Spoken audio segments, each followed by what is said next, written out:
83페이지입니다. 오늘부터는 5번째 천년천국으로 들어갑니다. 천년천국. 자, 천년천국인데 오늘은 천년천국 중에 예비처만 하겠습니다. 예비처. 그래서 이 예비처에서 천년천국으로 바로 이어지는데, 여러분, 예비처와 천년천국은 이 땅에 세워지는 것입니다.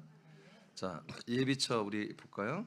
자, 성경은 예수님께서 재림하시기 전에 3년 반 동안 진짜 그리스도인들이 핍박을 받고 순교당하는 날이 있을 것임을 예언을 했습니다. 그리고 예수님이 재림한 이후에 3년 반 동안은 핍박을 받던 성도들 중에 순교자의 반열에 있는 이들은 부활의 몸을 입고 공중으로 올라가 예수님의 영접을 받아 하늘나라의 예루살렘 성 안으로 들어갑니다. 일명 요새 이것을 휴거 또는 들림이라 이렇게 말하는데, 대부분의 많은 오늘날의 종말론을 제7일 안식일 재림교회나 또 우리 개신교회도 종말을 기다리는 분들이 잘 오해를 하는 부분이 있는데, 여러분, 이것은 그렇게 많은 사람들이 휴거되는 게 아닙니다. 많은 분들이 이렇게 예수 그리스도를 믿으면 전부 다 휴거되는 줄 그렇게 하는데, 그렇지 않습니다. 첫째 부활에 해당되는 분들만 휴거를 합니다. 그래서 이건 이단들이 말하는 게 맞습니다. 14만 4천 명만 휴가를 하는데, 그 중에서도 지상에서 올라가는 사람들이 다가 아니라 지금 이미 우리 믿음의 선배들 중에 첫째 부활에 해당하는 그분들이 낙원천국, 이 하늘천국에서 먼저 부활하여 공중에 부활의 몸으로 섭니다. 그리고 이 지상에서 순교자의 반열에 있던, 예수님 재림 당시에 있던 그분들이 또 살아서 순교했던 그분들이 바로 부활을 해서 공중으로 올라가서 주님을 만나는데, 그 하늘나라에서 먼저 믿었던 선배들의 부활체와 그다음에 이 땅에서 휴가돼 올라가는 부활체 합쳐서 14만 4천 명이 맞습니다. 목사님, 그 14만 4천은 뜻풀이하고 그러지 마세요. 성령대로 그냥 믿으시기 바랍니다. 왜냐하면 이들은 왕들이에요. 이들은 천년천국과 영원천국에서 예수 그리스도와 함께 왕의 역할을 할 분들입니다. 그래서 많은 분들이 그냥 다 예수 믿으면 휴거되는 걸 착각하는데, 그렇지 않습니다. 옛날 다미성교회 1992년에 10월 마지막 31일 날 우리가 다 휴가한다고 이렇게 믿고 전부 흰 옷 입고 예배당에서 춤추다가 주님이 재림하지 않으니까 다 때려치고 던지고 그냥 집으로 가버리는데, 이제 더 이상 그런 해프닝이 있어서는 안 됩니다. 그런 믿음 생활을 잘해야 됩니다. 그것도 하나님의 언약대로 믿어야 되는 거예요. 자, 이런 분들만 이제 첫째 부활의 몸을 입고 공중에서 예수님의 영접을 받아요. 그래서 그분들을 뭐라고 하냐면 첫째 부활자, 또 내지는 신부들이라 이렇게 말해요. 그래서 신랑 되신 예수님이 공중에서 신부 되는 첫째 부활자들을 맞이하여 하늘나라의 예루살렘 성 안으로 데리고 들어가는 것이죠. 자, 그 다음에 한편 첫째 부활의 택감을 받지 못했지만 14만 4천 명 안에 들어가지 못했지만 믿음을 지키기 위해 핍박을 받은 성도들은 예수님의 재림 후 3년 반 동안 하나님이 예비하신 곳으로 옮겨져 보호와 양육을 받습니다. 그러니까 여러분, 이단들이 이 얘기 하잖아요. 근데 틀린 얘기 아니라니까요. 그러니까 오히려 지금 정통한 개신교가 이런 얘기를 안 해요. 여러분, 성경들이 믿어야 됩니다. 이후 3년 반이 마치면 하늘의 예루살렘 성이 이 땅에 내려와 천년천국이 시작됩니다. 그 예비처로 내려옵니다. 그 예비처로 하늘의 예루살렘 성이 내려오고 그 안에 예수 그리스도와 그 안에 첫째 부활자들이 전부 다 함께 내려와서 함께 살게 되어 있습니다.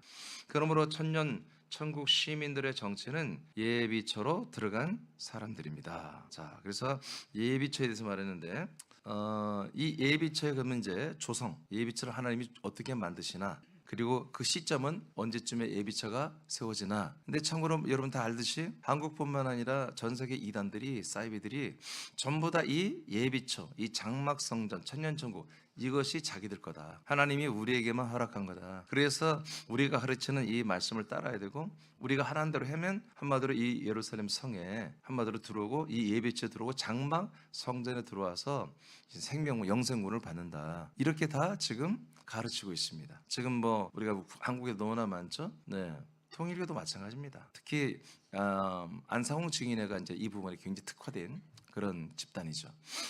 그리고 여기 신천지는 더욱더 여기 뛰어나게 아주 전략적으로, 그래서 신천지, 새하늘 새 땅이라고 그러죠. 그러니까 자기들이 새하늘 새 땅에 들어와 있다. 자기들이 예비처고, 자기들이 한마디로 이 천년천국에 들어오는 유일한 하나의 통로이고, 그래서 지금 천년천국이 자기들을 통해 다 이루어진다. 그래서 저희들이 막대한 돈을 들여서 매년마다 만국 평화 어떤 재전을 엽니다. 그래서 우리 한국에서 제일 큰 경기장을 빌려가지고 카드 섹션도 하고, 실제로 뭐 이렇게 기저귀 차고 이렇게 못 나가, 한 6-7시간 못 나가니까 기저귀를 차고 남자나 여자나 카드 섹션 하고, 거기에 외국인들, 왜냐하면 성경에 만국의 모든 사람들이, 왕들이 오고 사람들이 이 천년천국에 돌아와서 하나님께 경배하고 그런 내용이 나오잖아요. 그것을 연출하려고 전 세계에 있는 사람들을 돈으로 여행 비자를 줘가지고, 여행 다 돈 줘가지고 여행 시켜주면서 외부 사람들을 데려옵니다. 은퇴한 뭐 어디 장관이나 왕들은 뭐 대통령 안 오니까, 그래 돈으로 다 매수해서, 그들이 신천지 교인도 아니에요. 그냥 만국 어떤 평화 회의라 이렇게 해가지고 해서 엄청나게 돈을 들여서 실제로 합니다. 그래서 준 겁니다. 신천지 교인들이 보니까 와, 외국에 있는 사람들이 요한계시록에 나오는 대로 전 세계에서 사람들이 이만희 앞으로 다 돌아오잖아요. 이만희가 증거한 이 복음, 이 목자 앞에 천년천국이, 한마디로 예배처와 천년천국이 세워지고 있고, 이 천년천국 앞에 한마디로 그 예수 그리스도 앞으로 수많은 외국 사람들이, 인사들이 와서 선물을 하고 경배를 드리고 하는 그런 어떤 상황극을 만드는 그런 행사를 또 신천지는 실제로 하고 있는 집단이죠. 그러니까 모든 이단 사이비의 한마디로 자리를 만든 근거는 바로 여기입니다. 예비처. 이것을 또 장막성전이라고 합니다. 그리고 천년천국으로 이어지는 이곳이 바로 우리들만이 한마디로 소유하는 곳이다. 우리들만에게 하나님이 허락하셨다. 그래서 우리 교주의 말씀을 듣거나 우리가 가르치는 교리를 듣거나 우리 집단에 들어와야 한마디로 이 예루살렘 성 안에 들어온다. 그래서 지금 안상홍 증인은, 안상홍이가 이제 죽고 난 다음에 재림에서 안 오니까 이제 장길자라는 여자를 엄마 하나님으로 해가지고, 계시록의 20장 이후에 보면은 성령과 신부가 예루살렘 성으로 들어오라 보니까 사람들이 들어가잖아요. 그 신부가 장길자다, 이렇게 해석을 해서, 그래서 엄마 하나님이 필요한 거예요. 거기는 하나님의 신부가 필요한 거예요. 하나님의 부인이. 그래서 엄마 하나님이라고 그렇게 하는데 지금 사람들이 다 믿잖아요. 여러분, 신부들은 여러분들이 들 수 있습니다. 그 신부들은 지금 된 게 아니에요. 장래 주님 재림 그때 이루어지는 거예요. 이해되시죠? 근데 이게 기사들은 그걸 맞추기 위해서 그냥 재림했다고 다 말하는 거, 그냥 재림 주고 다 그렇게 막 얼기설기 막 맞추는데, 그래서 우리가 이미 이제 이 부분은 내가 여러분이 다 알려드렸지만, 오늘은 뭐 간단히 하겠지만, 여러분 이 예비처는 주님 재림할 때 생겨나는 것입니다. 아멘. 그리고 3년 반이 지난 다음에 하늘에서 예루살렘 성에 내려옵니다. 그래서 천년천국이 그때부터 시작되는 것입니다. 그래서 모든 이단 사이비들은 이 내려온 천년천국이 또 영원천국이 된다고 이렇게 믿어요. 그래서 육체로 영생한다고 믿거든요. 왜냐하면 성경에 여기서는 죽는 자가 거의 없다고 그러잖아요. 그죠? 100살에 죽는 아이가 이제 갓난 신생 아이 같다, 이렇게 이사야서 나왔기 때문에 말씀대로 믿는 건 좋은데, 그렇게 지금 해석을 해서 신천지도 육체 영생을 믿습니다. 그래서 자기들은 죽지 않는다고 그렇게 믿고 있는 거예요. 자, 이제 이렇게 우리가 일반 지식을 가지고, 그러니까 이 부분은 우리 여러분들이 잘 알고 있으면 온갖 이단 사이비를 만나도 여러분 그들을 다 설득시킬 수 있거나 아니면 격퇴시킬 수가 있습니다. 예비처의 조성과 시기, 스가랴 14장 4절을 다 같이 한번 읽어보겠습니다. 시작. 그 날에 그의 발이 예루살렘 앞 곧 동쪽 감난산에 서실 것이요, 감난산은 그 한 가운데가 동서로 갈라져 매우 큰 골짜기가 되어서 산 절반은 북으로 절반은 남으로 옮기고. 아멘. 자, 그날 예수님의 재림을 말하는 거예요. 자, 예수 그리스도가 재림하는데 그날에 어떤 일이 일어나냐 하면은, 그날에 예수 그리스도가 공중에 강림하시거든요. 공중에 떠 계신 거예요. 그래서 아까 말한 것처럼 이 하늘나라에 이미 우리 믿음의 선배들 중에 첫째 발에 해당하는, 반열에 해당하는, 예를 들어서 뭐 우리 아브라함이나 모세나 이런 우리 믿음의 선배들, 엘리야나 다 엘리사 있잖아요. 자, 이런 하나님이 인정하는 첫째 발자들이 부활의 몸을 입고 공중에 이제 나타나고, 또 이 예수님 재림 시즌에 정말 믿음이 하나님 원하시는 믿음만큼 된 분들, 순교자의 진짜 그때는 순교가 많거든요. 순교가 많았거든요. 정말 예수 그리스도인들은 여러분 체포당하고 재산 몰수당하고 여러분 죽임을 당하는 그런 일이 일어납니다. 그래서 주님 재림할 때 그 순교자들이 굉장히 많은데, 그들이 그 즉석에서 시체들이 갑자기 부활의 몸으로 다 일어나서 공중으로 올라가는 그런 일이 일어나죠. 예, 그건 공중 강림이고 그 일이 끝난 다음에 예수 그리스도께서 감람산에 발을 대십니다. 이스라엘의 감람산이 있죠. 예, 그 예루살렘의 황금돔 그 이슬람 사원이 있는 그 옆에 있는 산이 그 감람산이거든요. 그 산 위에 예수 그리스도께서 발을 대고 임하시죠. 내려오시죠. 그러면 어떤 일이 일어나느냐? 그 감람산 한 가운데가 동과 서와 남과 북으로 사방으로 잘라진대요. 그리고 갈라져서 동서로 갈라져서 또 절반은 북으로 남으로, 그러니까 동서남북으로 갈려지죠. 이렇게 해서 완전히 쫙 밀거나 그 다음에 구절을 읽어보면은 그 면적을 제가 다 여러분 계산해서 알려드렸죠. 예, 이 크기가 미국보다 더 훨씬 큰 그런 하나의 한마디로 광야, 어느 능선이 있는 그런 광야로 하나님께서 밀어버리십니다. 그러니까 지금 이스라엘에 저는 가보지 않았습니다만은 예루살렘 그 주변에 유튜브에 좀 이렇게 이스라엘 성지를 잘 가르쳐 주는 분들이 많이 있어서 제가 이제 유심히 가끔 시간 날 때마다 보는데 이 예루살렘에는 굉장히 인구가 밀집되어 있습니다. 어마어마하게 밀집되어 있습니다. 정말 아주 뭐 홍콩, 싱가포르처럼 굉장히 밀집되어 살아요. 조그만 땅덩어리에 4개의 구역으로 나눠가지고 4개의 민족이 살고 있습니다. 근데 하나님께서 그 감람산은 바로 옆에거든요. 이 감람산을 밀어버리는데 미국보다 더 크게 밀어버린다고요. 그러니 어떻게 되겠어요? 그 주변은 완전히 다 박살이 나버린 것입니다. 그 위에다가 여러분 예루살렘 성전이 예루살렘 성이 내려오는 것입니다. 예루살렘 성 크기를 계산한 걸 내가 재어보니까 그게 미국의 5분의 3 크기입니다. 미국 땅 가봤더니 너무너무 넓어요. 시차가 4시간 있다고 하잖아요. 동과 서해 시차가 4시간이래요. 그러니 얼마나 넓은 땅이에요. 그럼 미국의 5분의 3만한 게 성이고 성 자체가 그렇게 커요. 그리고 외성에 여러분 이 첫째 부활에서 제외되고 둘째 부활에 들어갈 이 예비처럼 옮겨진 그 신도들 있잖아요. 성도들. 그들이 그 성 밖에 사는 거죠. 그래서 그것을 우리가 그냥 외성이다 이렇게 그러고 성 안에 사는 분들은 첫째 부활자들 내성에 산다 이렇게 표현하는데 그러니까 외성까지 포함하면 미국보다 훨씬 큰 나라가 이스라엘 중심으로 해서 그 중동 지역에 완전히 다 하나 밀어버리고 만드시는 거예요. 그러니까 동쪽으로 요르단, 사우디아라비아, 뭐 이라크, 이란 뭐 싹 밀려나고 서쪽으로도 바다까지 싹 밀리고 북쪽으로도 남쪽으로도 북쪽 시리아로 뭐 다 완전히 밀려버려서 지금은 말하는 그 중동의 복잡한 그 전쟁터인 화약고의 그 중동이 완전히 주님이 예비한 새 땅으로 바뀌어버린 것입니다. 그리고 그 위에 새 하늘을 만드십니다. 장막으로 덮어버립니다. 그래서 그걸 새 하늘 새 땅이라고 하는 거예요. 근데 실제로 이게 일어나는 거예요, 이 땅에. 아멘. 실제로. 자, 예수님께서 공중에 강림하셔서 첫째 부활의 참여자들을 맞이한 후에 감람산 위에 내려오십니다. 이때 예비처가 이렇게 마련이 되고요.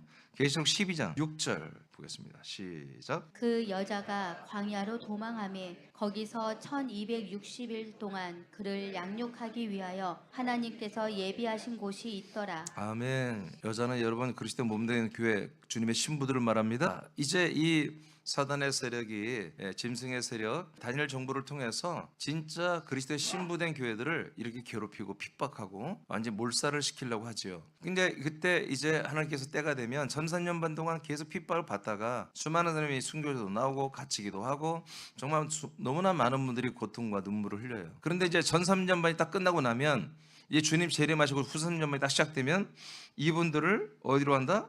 1260일. 이게 3년 반이 조금 안 돼요. 3년 반 가까이 되는 1260일 동안 이분들을 양육하기 위해 하나님이 예비하신 곳이 여러분 광야에 생기는 것입니다. 그래서 이들이 어디로 도망했다? 광야로 피신을 하는 거예요. 할렐루야, 할렐루야.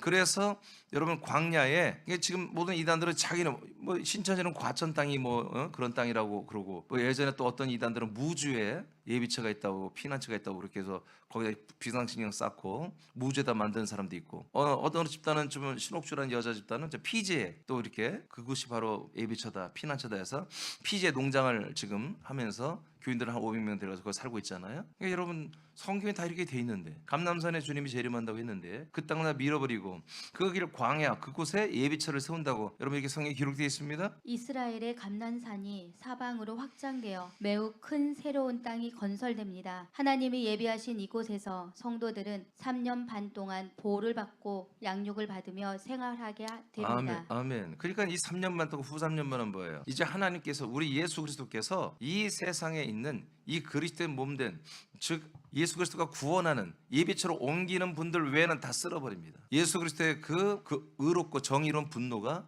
정의로운 심판이 시작되는 거예요.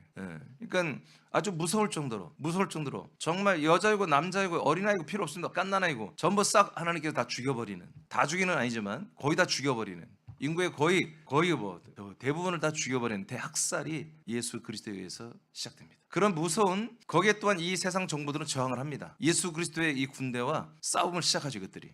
그래서 그런 전쟁에 의해서 파편이 튀지 않도록 여러분 이 땅 위에 장막을 덮어줍니다. 그래서 이곳을 일명 이단들이 장막성전이라 이렇게 얘기합니다. 또 장막성전이 하늘의 위에 예루살렘에서 내려오는 것을 이들이 또 보기도 했고요. 그러니까 이 장막을 덮는 이 새하늘, 새 땅. 그래서 여기에는 해달별이 없습니다. 이런 이 블루스카이가 없습니다. 하나님이 쳐놓은 어떤 장막으로 덮여 있는 그런 새로운 어떤 그걸 뭐라고 할까요? 캐슬이라고 해야죠. 그렇게 돼 있는 거예요. 땅도 전혀 새로운 땅입니다. 그래서 여기서 3년 반 동안 충분히 여기 들어온 수많은 사람들이 먹고 살 수 있도록 예수님이 순간적으로 재림 예수가 다 한마디로 통치해버리는 이런 놀라운 일이 일어나게 됩니다. 자, 2번 예배처에 들어가는 성도들이 그럼 누가 예배처에 들어가나요? 예배처에 들어가는 대상은 예수님께서 공중에 강림하실 때 첫째 부활자로 선출되진 못했지만 둘째 부활자로 분류된 성도들입니다. 이들은 택함을 받아 천사들의 권능으로 하나님이 예배하신 곳으로 옮겨집니다. 이 예비처로 옮겨집니다. 첫째 부활자들은 어떻게 옮겨져요? 첫째 부활자들은 그냥 부활의 몸으로 올라가 버린 거예요. 천사들이 도움이 필요 없어요. 부활의 몸을 입은 분으로 그냥 위로 공중에 또 올라가 버리는 거죠. 자, 먼저는 이스라엘 백성 중에서 택함을 받은 이스라엘 백성들 중에 14만 4천 명이 계수가 됩니다. 뽑힙니다. 하나님이 이게 정한 거예요. 이제 이스라엘 백성들이 지금도 한건 1,000만 명이 되잖아요. 이스라엘에 한 650만 명 살고 있고 그 외에 전 세계 흩어진 사람들 합치면 한 1,000만 명 된다고 인구가. 그 중에 14만 4천 명만 여러분 구원을 받습니다. 그 전에 한마디로 이제 또 한마디로 그 중에서 첫째 발자도 있겠죠. 여하튼 그래서 14만 4천 명이 지파별로 이렇게 1만 2천 명씩 해서 14만 4천 명이 선별이 되고 그 다음에 모든 이방인 성도들 가운데 첫째 발에는 못 들어가지만 이 예비처로 옮겨지는 그런 성도들이 뽑혀 나옵니다. 근데 이것은 성경을 보니까 수를 셀 수 없는 큰 무리가 택함을 받는다 이렇게 표현된 거 보니까 상당수가 많이 모입니다. 근데 우리는 좀 이걸 알아야 됩니다. 성경에 나오는 그 숫자라는 개념이 우리가 생각한 것처럼 막 어마어마한 뭐 몇십억 아닙니다. 성경은 1,000명만 돼도 여러분 꽤 인구가 많다고 이렇게 보는 거예요. 한 명 한 명 귀하기 때문에 우리가 생각한 것처럼 몇십억 몇억 그런 개념은 아니에요, 절대로. 자, 계시록 7장 4절만 먼저 보겠습니다. 계시록 7장 4절 시작. 내가 인침을 받은 자의 수를 들으니 이스라엘 자손의 각 지파 중에서 인침을 받은 자들이 14만 4천이니. 아멘. 첫째 부활자들 이제 제어하고 그 다음에 이제 하나님이 이제 너는 구원을 한마디로 예비스로 들어가라. 아들 그리스도의 인을 쳐주는 그분들이 뭐다? 14만 4천 명이라는 거예요. 그 다음에 9절 시작. 이 일 후에 내가 보니 각 나라와 족속과 백성과 방언에서 아무도 능히 셀 수 없는 큰 무리가 나와 흰 옷을 입고 손에 종려가지를 들고 보좌 앞과 어린 양 앞에 서서. 아멘. 보세요. 자, 이제 이스라엘 백성들 14만 4천 명이 이렇게 예비처로 옮겨진 걸 보고 나서 사도 요한이 봤어요. 그 다음에 또 어떤 일이 일어나느냐 보니까 각 나라와 족속이죠. 모든 나라죠. 모든 민족 족속이죠. 족속과 백성과 모든 방언 언어 속에 살던 정말 그분들이 아무도 능히 셀 수가 없는 큰 무리가 흰 옷을 입고 종려가지를 들고 보호자 앞과 어린 양 앞에 서 있더라. 그러니까 첫째 부활도 이스라엘과 모든 이방 사람들이 다 합쳐져서 여러분 첫째 부활이 계수가 됩니다. 근데 이 둘째 부활자들 예비처로 옮겨지는 분들도 이스라엘 사람들과 이방인들이 모두 합쳐져서 계수가 되는데 이스라엘을 우선으로 14만 4천명을 먼저 뽑아준다는 거예요. 그리고 나머지 숫자를 이방인들에게서 다 뽑아내는데 이분들의 숫자가 사도 요한이 보기에 능히 셀 수 없는 정도로 많은 사람들이 이렇게 종려가지를 들고 어린 양 예수 그리스도 앞에 서 있는 걸 사도 요한이 보았습니다. 자, 그다음 뒤로 넘겨보세요. 자, 계시록 7장 14절 먼저 읽어보세요. 14절만.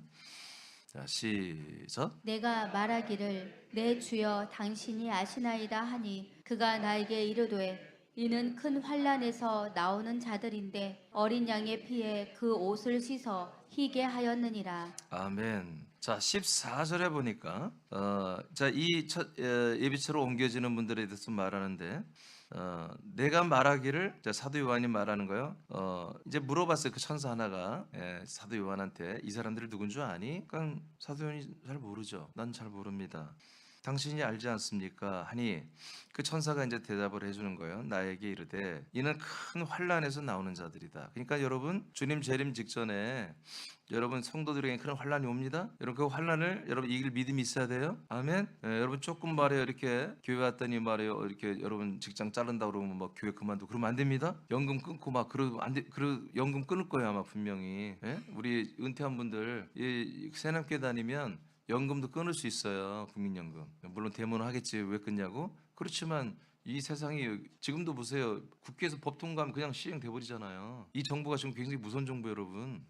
이제 이런 거보다 게임도 안 되는 정부가 온단 말이에요. 게임도 안 되는. 옛날 코로나 때는 국회에서 통과하지도 않은 그냥 하나의 관례법으로 그냥 모든 교회가 문을 닫았잖아요. 근데 앞으로는 전 세계가 통합되는 정부가 되기 때문에 그냥 무조건 1인 독재로 되기 때문에 다 이런 일이 일어나는데, 이 통합 종교, 그들이 만든 통합 종교, 유대교니, 이슬람교니, 기독교니, 천주교니, 불교니, 뭐 유교니 할 것이 모든 종교가 통합되거든요. 그 통합 종교의 상징물이 뭐냐? 예루살렘에 세워지는 제3의 성전이 통합 종교의 상징물로 서는 거예요. 그래서 지금 때가 되면 황금동 거기를 밀어버리고 거기다가 제3의 성전을 지금 세우려고 하는 거예요. 그래서 지금 이스라엘의 중동 간의 전쟁은 계속 날 수밖에 없는 거예요. 지금 왜 이란이나 지금 이슬람 국가들이 이스라엘을 공격하느냐? 벌써 그걸 알고 있어요. 그 황금돔 이슬람 산을 밀어버리고 거기가 원래 성전터거든요. 그 솔로몬 성전이 지어진 곳이 거기예요. 그래서 그 성전 황금돔이 있고 그 옆에가 이제 절벽이 그 벽이 그 통곡의 벽이거든요. 여기까지 지금 거기 지경은 다 이스라엘이 정복해 온 땅이에요. 사실은 이스라엘이 그때 7일 전쟁에 다 뺏어버렸거든요. 근데 국제법에 의해서 한마디로 이상하게 거기 이슬람 성전을 짓게 해버렸어요. 그러니까 이스라엘은 저거를 빨리 밀어버리고 성전을, 유대교 성전을 지어야 되는데 유대교 성전이 없어요. 이스라엘에 하나도 없어요. 그러니까 유대교 성전이, 솔로몬 성전이 있던 곳에 지금 이슬람 사원이 있으니 얼마나 힘들어요. 빨리 그 세우고 싶죠. 근데 그 황금돔 있는 그 땅이 이스라엘 땅이에요. 그 구역이. 그래서 2년 전에 이스라엘 국방부 장관이 이제 지금 네타냐후가 이제 시작하자. 성전을 세우고 이제 제사, 유대교 제사를 시작해야 되겠다. 그렇게 결정을 했어요. 트럼프가 그걸 적절히 밀어줬고. 그래서 뭐 수도를 뭐 이렇게 예루살렘으로 뭐 바꾸고 막 이런 일을 다 해버렸잖아요. 그런데 이 중동국가 반발하는 거예요. 그래서 2년 전에 국방부 장관이 살살 건드려봤죠. 그래서 신년 2년 전 1월달에 국방부 장관이 군인들을 데리고 황금돔 그 이슬람 사원을 그냥 막 들어간 거예요. 계속. 근데 같이 원래 이스라엘 사람도 들어갈 수 있게 돼 있는 거야. 협정. 그래서 한때는 거기서 유대교가 들어가서 자기들 의식도 하기도 했었어요. 초기에는. 근데 지금은 완전 이슬람만 쓰는데, 근데 들어가도 협정상 뭐라고 못해요. 근데 국방부 장관이 군인들을 데리고 들어갔어. 이게 문제가 됐던 거예요. 근데 그게 하나의 퍼포먼스였죠. 보여주는 거였죠. 니들이 이제 곧 나가야 돼. 우리가 여기서 이제 한마디로 여호와의 유대교 성전을 세워야 돼. 그런 퍼포먼스를 보이면서 이제 전쟁이 발발한 거예요. 2년 전에 사실은. 이유는 그겁니다. 그래서 그것이 오늘날까지 이어지는데, 이제 점점점 중동 국가들이 제압이 된다면 이제 제3의 성전이 세워지는 그런 분위기가 만들어지는 것입니다. 그러면 이제 주님이 재림하는 카운트다운이 시작되는 거예요. 그래서 제3의 성전 세워지면 거기에서 뭐냐? 종교 통합 회의를 거기서 지금은 네덜란드 헤이그에서 하고 있거든요. 그래서 거기에 헤이그에 있는 어떤 그 평화를 상징하는 건물이 있는데, 거기에서 전 세계 지금 종교 지도자들이 모여서 종교 통합 회의를 하고 있어요. 지금 몇 책을 하고 있어요. 한 5, 6년 전부터.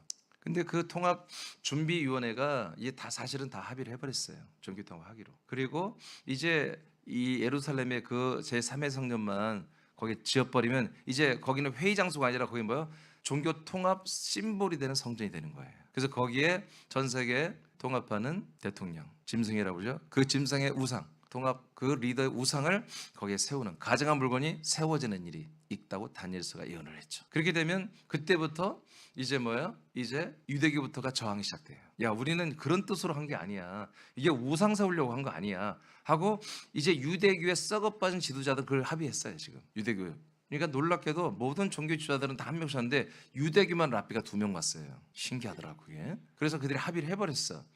근데 대다수의 유대교의 정통 유대교인들은 이게 무슨 짓이냐. 하나님의 거룩한 여호와의 이름을 모시고 하나님께 제사하는 이 성전에 아니 이 우상을 세워 하고 저항이 시작되는 거예요. 그러면서 뭐가 되냐면 이 평화협정이 깨집니다. 그러면서 이스라엘이 이 연합정부에 항거를 합니다. 그러니까 어떻게 돼요? 모든 중동 국가나 이 주변 국가들이 이스라엘을 치러 옵니다. 그래서 이스라엘이 망해버립니다. 그때 이 서방 국가들이 이들을 돌봐주지 않습니다. 이스라엘. 그래서 이스라엘이 완전히 파괴됩니다. 파괴된 그다음부터 이제 아직 재림이 아니에요. 그다음부터 이들에게 보험이 들어갑니다. 이스라엘이 완전히 무너진 다음에. 그러면서 이들에게 완전히 성벽이 무너지고 성전이 무너지고 완전히 파괴된 다음에 성전은 무너지지 않죠. 이스라엘이 파괴된 다음에 그때 예수 그리스도께서 재림하기 전에 이제 회개의 영을 주어서 이제 예수 그리스도를 진짜 예수를 믿는 일이 이스라엘에 그게 제가 계산해 드렸죠. 75일입니다. 그래서 아까 1260일이었잖아요. 1260일에 이게 한 35일이 부족해요. 3년 반에. 그리고 주님 재림 이후에 15일. 뭐 제가 이제 그렇게 계산한 거 옛날인데 그래서 합쳐보니까 같은 75일인데 이 75일은 뭐 이스라엘이 전부 회개하고 믿는 특별한 기간을 주시는 거예요. 하나님께서. 이런 일이 앞으로 일어나는 거예요. 이게. 그래서 우리는 여러분들이 정말 이 그리스도의 약속 복음 언약을 여러분 믿는다면은 이 믿음은 앞으로 금지될 거다. 세상이 만든 통합 종교, 전 세계가 평화와 서로의 인애와 사랑으로 살게 하는 그런 교리로 새롭게 만든 그런 평화 교리가 세워집니다. 그래서 여러분 천주교 보세요. 예수님 성탄절 메시지 보세요. 다 평화입니까? 평화. 우리 기독교도 진보주의의 한국 기장 출신들 교회는 전부 다 평화예요. 평화. 예수님은 평화의 왕으로 오셨다. 평화. 서로 모든 지구촌에 있는 사람들이 국가들이 싸우지 않고 여러분 통합되니까 안 싸우죠? 전 세계가 하나의 제국으로 통합되니까 싸울 일이 없잖아요.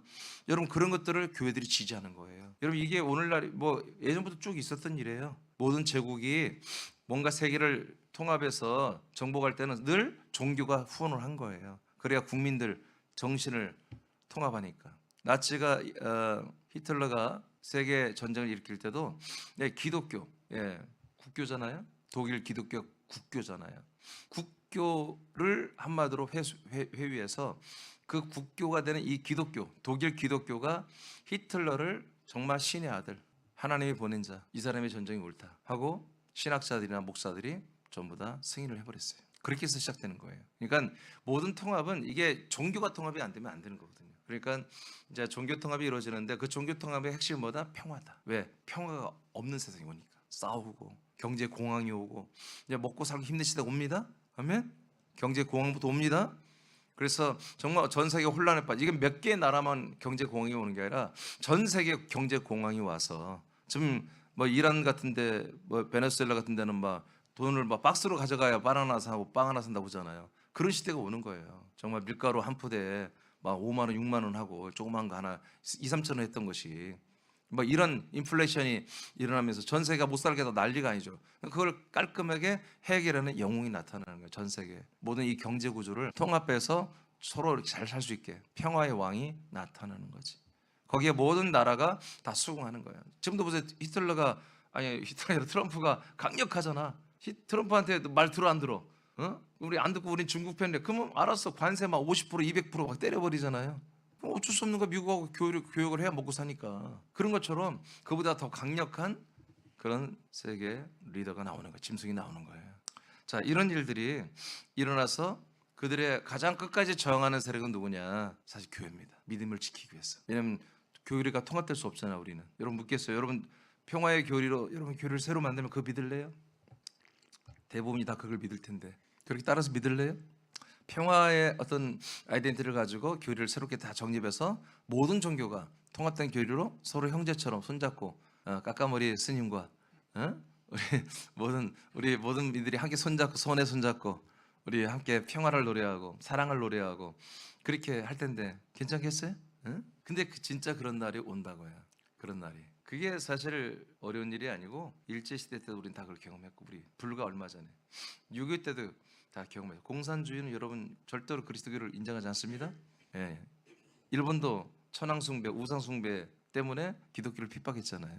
그런 가운데 믿음을 지킨 분들이 그렇게 많지 않아요. 그 당시 목사들 전부 신사참배했습니다. 주기철부터 시작해서 뭐 엄청난 믿음의 선배들이 다 신사참배했어요. 그러니까 그걸 거절하고 믿음을 지킨 분들은 그렇게 많지 않다. 근데 그보다 더 센 강력한 그런 통치가 이 세상에 시작된다는 거죠. 그때 우리가 믿음을 지킬 수 있느냐. 그래서 여기서 뭐라고 그랬어요? 이들은 큰 환난에서 나오는 자들인데 어린 양의 피에 그 옷을 씻어 희게 하였다. 즉 그들의 이 의복을 말하는 게 아니죠. 그들의 그리스도로 입은 옷을 말하는 거예요. 그 그리스도의 입은 그 옷을 절대 더럽히지 않고 믿음을 절대로 잃지 않은 분들이다. 어떤 핍박을 받아도 어떤 어려움을 당해도 믿음을 지킨 분들.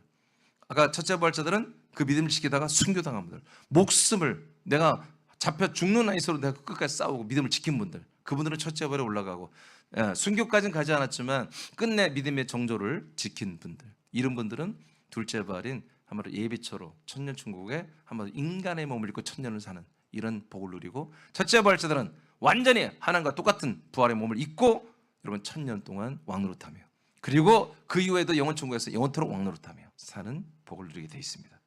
15절 보겠습니다. 15절. 자, 이분들이 이런 분이고 15절 시작. 그러므로 그들이 하나님의 보좌 앞에 있고 또 그의 성전에서 밤낮 하나님을 섬기매 보좌에 앉으신 이가 그들 위에 장막을 치시리니. 아멘. 그러니까 이들이 지금 이 예비처에 있는데 이곳에 하나님이 함께 하시는 거예요. 예수 그리스도가 함께 하시는 거예요. 삼일째 하나님이. 그래서 그 하나님 앞에 서 있고요. 그 그리스도의 성전에서 밤낮 하나님을 섬김에 보좌에 앉으시는 그분이 이들을 위해 이 예비초에 장막을 쳐버리는 거예요. 장막을 쳐서, 자, 계시록 11장 1절 2절입니다. 시작. 또 내게 지팡이 같은 갈대를 주며 말하기를 일어나서 하나님의 성전과 제단과 그 안에서 경배하는 자들을 측량하되 성전 바깥 마당은 측량하지 말고 그냥 두라. 이것은 이방인에게 주었은즉 그들이 거룩한 성을 42달 동안 짓밟으리라. 아멘. 42달, 3년 반이잖아요. 자, 3년 반 동안 짓밟아도 하나님이 보호하지 않을 사람들이 있다는 거예요. 대신 이들을 보호할 그런 분들이 있다는 거예요. 그래서 이제 측량을 해봐라. 한마디로 잣대로 다 재봐라. 이 진리, 구원, 생명의 잣대로 다 재봐. 그러면 어디를 재보느냐? 성전 안에 있는, 그리고 성전 안에 제단이 있죠? 성전 안에 있는 이 제단에 속한 분들만 측량을 해봐라. 그러나 마당에 있는 분들은 측량 자체를 하지 말아라. 마당에 있는 성도들은 다보다 42달 동안 그 짐승의 세력에게 또 우리 예수 그리스도에게 완전히 짓밟히는 심판을 받는 대상으로 내버려 둔다 이거예요. 자, 그러면 지금 이제 이 예배처에 들어가는 분들이 누구냐? 지금 그걸 우리가 본 거예요. 그러니까 이분들이 누구예요? 그 여자의 아들들이 돼야 되는 거예요. 아멘. 즉 그리스도의 몸된 교회 지체들이 아들들이 돼야 되고, 이분들은 뭐다? 그 마지막 환란의 시기에 그 환란을 당히 비겁하게 여러분 부인하고 도망다니지 않고 피하지 않고 숨지 않고 당당하게 믿음을 시인하고 믿음을 지키며 환란을 받아들이는 분들이에요. 그리고 이분들은 뭐다? 그리스도의 이 몸된 성전, 이 그리스도의 몸의 성전에 속해 있는 한 몸된 분들이에요. 그리고 마당에 있는 분들은 누구예요? 우리 여러분 세 가족이 왔으니까 또 해야지. 자, 여기가 지성소잖아요. 여기가 성소, 그리고 여기가 물두멍, 여기가 번제단이잖아요. 자, 여기가 성전이에요. 여기가 마당이에요. 마당에서 뭐가 일어나죠? 우리의 죄를 회개하고 예수님께 담당시키는 번제단이 있는 거예요. 아멘입니까? 우리의 죄를 예수님께 담당해서 예수님이 제물로 우리 죄를 담당해 죽었죠. 그걸 상징하는 것으로서 여기에 우리 죄를 짊어진 짐승이 여기 죽임을 당하고 여기서 태워집니다. 이게 번제단이에요. 이 물두멍은 뭐예요? 성소로 들어가기 위해서 자기 손과 발을 행실을 회개하고 씻어내는 곳이에요. 이걸 두 개를 한 분만이 들어와. 이거 안 하고 들어오면 다 하나님 죽여버렸어요. 그러니까 자, 여기는 뭐예요? 제사하는 곳이에요. 제사. 죄인으로서 날마다 회개하는 제사를 드리는 곳이에요. 그러니까 여러분 날마다 십자가, 죄사함 이것만 계속 믿고 있는 분들은 마당에 속한 분들이에요. 이분들은 아예 구원의 대상의 측량이 되질 않아요. 이 그리스도의 몸 안에 속한 분들만 측량해요. 여기도 불량품이 혹시 무늬만 이 안에 있다면 제봐줘, 아니면 다 퇴짜놓으면 하나님께서 여러분 구원하지 않습니다. 그러니까 여기 있는 진실한 분들, 정말 이 성전과 이 제단에 정말 하나가 됐냔 말이야. 하나 속해 있냔 말이야. 그걸 정확히 진단을 해서 여기 분들만 한마디 뭐야? 진단해서 하나님이 뽑아낸다 이거예요. 그러니까 이제 시대지 말에 주님 재림 직전에 정말 전 세계 이 몸된 교회들 중에 그 교회들 중에서 마당에 속한 자들은 전부 다 구원해서 죄가 되는 것입니다. 아멘 하세요 빨리. 죄 됩니다. 성경에 이렇게 돼 있잖아요. 측량도 하지 말라고 그러잖아요. 이들은 이방인 때로 어떻게 했어요? 이방인에게 준다고 그랬죠? 지금 이방인들은 지금 후 3년 만에 어떤 일을 당해요? 예수 그리스도가 여러분 가혹할 정도로 여러분 학살을 하는 한마디로 재앙을 한마디로 전무후무한 환난을 주는 그런 심판을 받는 기간이잖아요. 그 이방인들에게로 이 믿는 신자들을 다 던져버리겠다는, 그걸로 주워버리겠다는 거예요. 아시겠습니까? 그러니까 여러분 여기 있는 이 신앙에서 빨리 여기로 와야 돼. 이걸 다 거쳐가야죠 우리가. 근데 여기만 머물러 있으면 안 된다고요. 아멘입니까? 나는 죄인입니다. 나는 사람입니다. 아니라니까. 오늘 우리 집사님이 기도하시는데 기도를 너무 잘하시는데, 우리 인생자가 여기 인생자로 살면 안 된단 말이에요. 영생자로 여기 들어와야지. 이분들만 영생자들이라고 하는 분들까지도 다시 측량해본다 이거예요. 예비처에 들어가는 이들은 전 3년 반 동안 참된 그리스도의 몸된 교회를 향한 핍박과 큰 환난을 이기고 나온 성도들입니다. 이들은 말세에 온 세계를 뒤덮은 적그리스도의 문화와 종교 그리고 거짓 교리 앞에서도 믿음의 정절을 지키기 위해 많은 환난과 압박과 어려움을 인내하며 믿음을 지킨 아들들입니다. 이들은 마당에서 죄를 짓고 죄사함을 반복하는 마당 신앙을 버리고 그리스도의 몸된 성전 안에서 사는 아들들입니다. 아멘. 그래서 저는 여러분들을 축복하기를, 여러분 마당 신앙이 하나도 없기를 바라고, 또 죄짓고 또 회개하고 또 죄짓고 회개하고, 죄진 자를 이렇게 나를 용서하고, 죄인데도 나를 이렇게 사랑해주고, 죄인데도 나를 이렇게 우리 가족을 사랑해주고 잘 되게 하시고, 여러분 그런 신앙 이제 버려버리시고 여러분 영생을 준비하는 영생자가 되기를 축복합니다. 자, 세 번째. 그러면 예비처로 어떻게 옮겨지냐? 자, 예비처가 어떻게 건설되고 예비처 들어가는 분들이 누군지 아시겠죠? 그러면 이제 예비처로 우리가 어떻게 갈까? 되게 궁금하잖아요. 왜냐하면 전 세계에서 이 예비처로 다 가야 되잖아요. 그러면 하나님께서, 예수님께서 재림하시고 하시면서 바로 그 감람산을 사방으로 밀어서 만드는데 그 비행장을 어떻게 만들 것이며, 비행기표는 어떻게 만들어서 사람들이 돌아올까, 육로로는 어떻게, 해상으로는 어떤 배가 뜰까, 여러분 우리가 좀 알아야 될 거 아니겠어요, 그죠? 근데 지금은 물론 뭐 명확하게 나오지는 않았죠. 오다가 안 나왔지만 그때 되면 하나님께서 알아서 하시겠지만 여하튼 옮겨져 한다 이거예요. 우리 이 한국 군산에서도 여러분 애틀란타에서도 여러분 광주 울산에서도 어디서든 간에 여러분 이 예비처로 가든가 아니면 공중으로 첫째 발에 대해서 올라가든가, 여러분 이 두 개가 빠지면 우리는 지옥 가는 거야 다, 그죠? 이게 돼야 되잖아요. 뭐 어떻게 옮겨질까? 감람산이 사방으로 넓혀진 예비처로 옮겨진 일은 대중교통수단으로는 가능하지 않을 것으로 보입니다. 이건 저희 그냥 예측이에요. 이건 대중교통으로 되기가 어렵다. 왜냐하면 이제 새 땅이 건설된 거잖아요. 기존에 있던 중동적에 있던 모든 그 땅에 한마디로 항공 공항이나 도로나 해로나 육로나 뭐 바닷길이나 전부 박살 나버리는 거야. 예수님이 다 밀어버린 거예요. 완전히 새 땅이 선 거예요. 새 땅이. 그러니까 이곳으로 가는 길을 물론 하나님 만들면 하겠지만 완전히 아비규환이 된 거예요. 전 세계 정말 그 요르단에 살고 이란, 이라크, 사우디아라비아 살고 여러분 시리아 살던 사람들 그냥 흔적도 다 날아가 버린다니까 아니에요. 자, 그러면 이런 일이 있을 때 예를 들어서 우리 군산을 봅시다. 여러분들이 만약에 이제 한마디로 예를 들어서 내일 주님이 재림하시고 이제 우리가 들림받아 올라가든 우리가 옮겨져야 된다. 그러려면 우리가 어떻게 가냔 말이야. 올라가는 건 이해가 돼. 들림받고 우리가 부활의 몸으로 올라가니까, 시공을 초월하는 몸이 부활의 몸이니까. 근데 옮겨지는 몸은 인간의 몸이란 말 그대로. 이 인간의 몸이 천년천국 들어서 안 죽고 천년을 사는 것이거든요. 하나님의 은혜로. 그 전에 이제 예비처로 가야 되는데 어떻게 가냐? 응? 그 군산공항에서 비행기편이, 아니 이제 막 새롭게 생긴 새 땅에 비행기편이 있겠냐 말이에요. 근데 모르지, 또 하나님 만들면 만들겠지만 그런 것들이 나는 굉장히 궁금한 거예요. 그래서 이걸 오랫동안 옛날부터 생각을 했어요. 근데 제가 결론을 얻은 건 뭐냐면, 이건 내 생각이에요. 근데 여러분 그렇게 알고 그냥 들어보세요. 그래서 일반 대중교통은 좀 어렵다라고 생각이 듭니다. 참된 성도들을 예비처로 옮기는 일은 하나님께서 천사들을 보내어 땅의 사방에서 불러 모으시는 방식으로 이루어질 것으로 예상이 됩니다. 근데 저의 개인적으로는 이게 맞다고 봐요.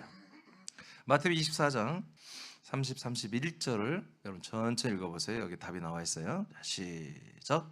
그때 인자의 징조가 하늘에서 보이겠고 그때 땅의 모든 족속들이 통곡하며 그들이 인자가 구름을 타고 능력과 큰 영광으로 오는 것을 보리라. 그가 큰 나팔 소리와 함께 천사들을 보내리니 그들이 그의 택하신 자들을 하늘 이 끝에서 저 끝까지 사방에서 모으리라. 자, 예수 재림 후에 천사들을 보내어 이 땅 끝에 있는 사람들을 다 천사들이 불러 모으죠. 어느 장소로? 바로 이거예요. 성경에 보니까 하나님이 하시는 방법이 뭐냐?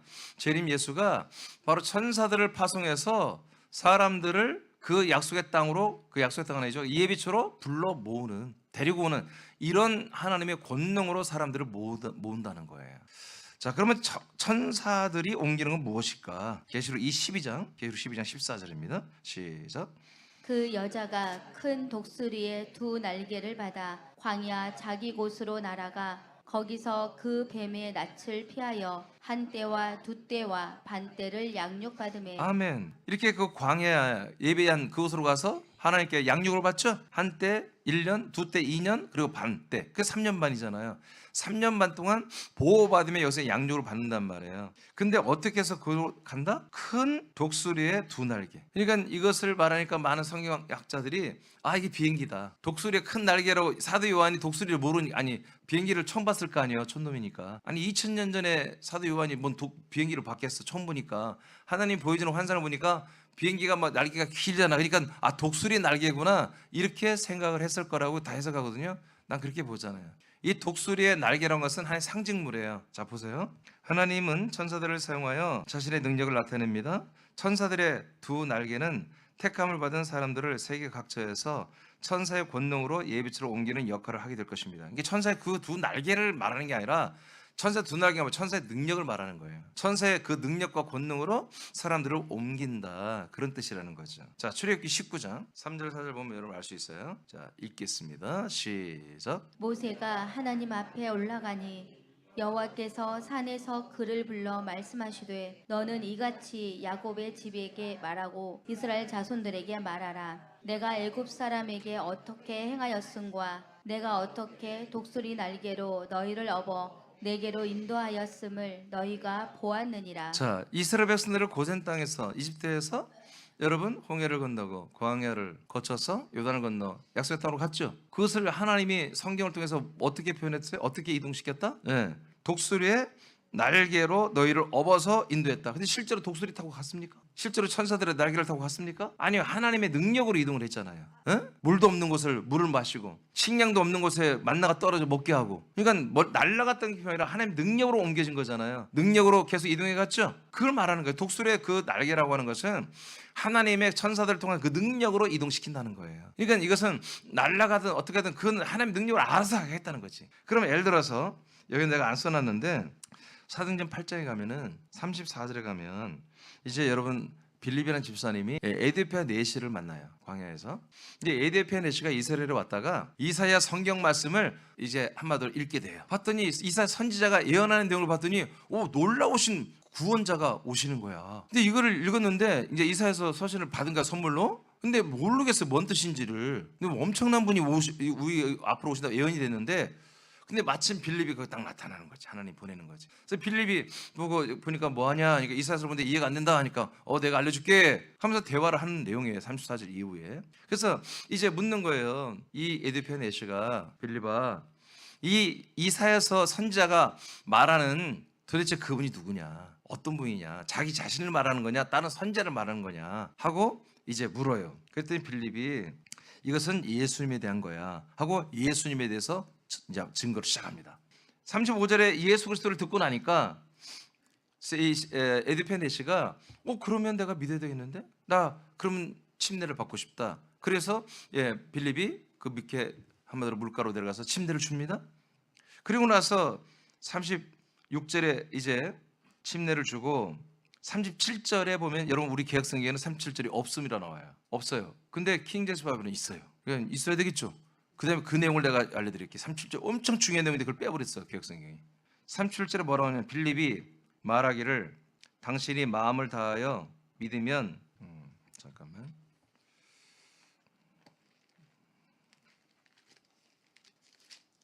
없음을 나왔어. 자, 당신이 그러니까 이제 그 예수 이제 침례만 받았잖아요. 이제 그 다음에는 예수 그리스도를 제대로 믿어야 되잖아요. 이제 이 문제가 있으니까 37절에 빌립이 네시에게 말하기를 당신이 마음을 다하여 믿으면 충분히 이 믿음을 감당할 수 있습니다. 이렇게 대답합니다. 그러면서 그렇게 감당할 수 있다고 말을 하니까 이제 그 에디페 네시가 대답을 합니다. 어떻게 대답하면 잘 들으세요. 나는 예수 그리스도가 하나님의 아들이심을 믿나이다 라고 하니라. 이 30절 이것이 빠져 있는 거예요. 에디페 네시가 그러면 내가 이제 믿겠다. 바로 그 예수 그리스도는 하나님의 아들이심을 내가 믿겠다. 이 내용이 우리 개혁성에 빠져 있어요. 킹제임스 바이블에 있고 원전에도 있습니다. 굉장히 중요하지 않습니까? 그러니까 38절에 빌립이 한마디로 이제 이 네시에게 침례를 완전히 주고 39절에 그 다음에 어떤 일에 주의 영이 성령이 빌립을 데려가니 이렇게 나와요. 빌립을 개혁성에 이끌어가니라고 했어요. 킹제임스 바이블은 데려가니 성령이 빌립을 데려가 버렸어. 그래서 어디에 다소라는 거기서 한참 한 40km 떨어진 곳에 갑자기 바울을 탁 나타나게 해버려요. 나는 이걸 믿습니다. 이건 뭐 내가 여러분들이 다 믿으라고 할 필요는 없어. 나는 이렇게 믿어.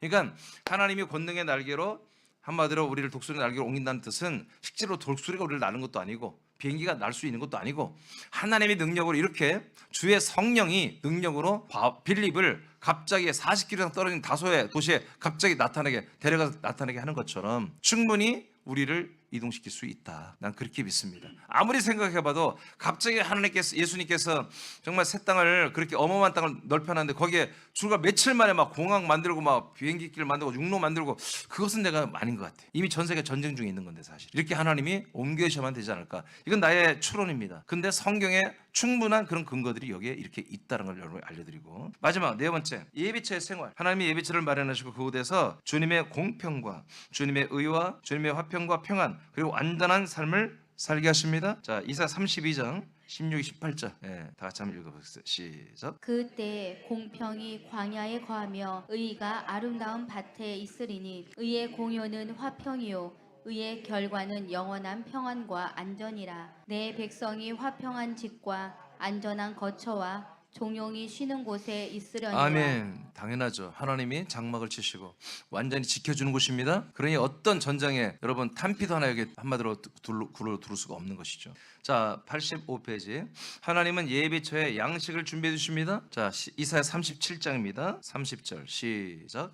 왕이여 이것이 왕에게 징조가 되리니 금년에는 스스로 난 것을 먹을 것이요 제2년에는 또 거기서 난 것을 먹을 것이요 제3년에는 심고 거두며 포도나무를 심고 그 열매를 먹을 것이니라. 아멘. 이렇게 구체적으로 하나님이 이곳에 순간적으로 다 조성을 해버린단 말이에요. 자, 하나님은 예비처의 장막을 덮어 마지막 날의 심판과 형벌로부터도 보호받게 하십니다. 자, 17장 자 15, 17절 읽어볼까요? 그러므로 그들이 하나님의 보좌 앞에 있고 또 그의 성전에서 밤낮 하나님을 섬김에 보좌에 앉으시니가 그들 위에 장막을 치시리니 그들이 다시는 줄이지도 아니하며 목마르지도 아니하고 해나 아무 뜨거운 기운에 상하지도 아니하리니 이는 보좌 가운데에 계신 어린 양이 그들의 목자가 되사 생명수 샘으로 인도하시고 하나님께서 그들의 눈에서 모든 눈물을 씻어 주실 것임이라. 아멘. 이렇게 3년 반을 우리에게 보호해 주십니다. 그리고 이곳에 여러분 하늘의 예루살렘 성이 내려오십니다. 그러면서